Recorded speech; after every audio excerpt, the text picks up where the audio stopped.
আমার ভাইয়ার একটা ভিডিওতে যেই পরিমাণ কমেন্টস করতেছেন, আমি আসলে চিন্তা করতেছি যে ওরা কি কোনো বাংলাদেশের মানুষ নাকি কোনো বাংলাদেশের দালাল।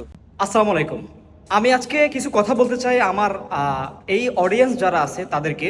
আপনারা কিছু কিছু মানুষ এই যে দুবাইতে 57 জন বাংলাদেশিদেরকে নিয়ে অনেক কথা বলতেছেন, যে মানে এমনভাবে কথাগুলো বলতেছেন যে আসলে আপনারা কেমন ধরনের মানুষ, আপনারা কি মানুষ, আমি এই জিনিসটা মানে খুঁজে পাই না। চিন্তা করলেও আমার অনেক বেশি অবাক লাগে যে আসলে দেশের জন্য তারা যুদ্ধ করতে গিয়ে তাদের সব কিছু হারিয়ে তারা আজকে বাংলাদেশে চলে গিয়েছে।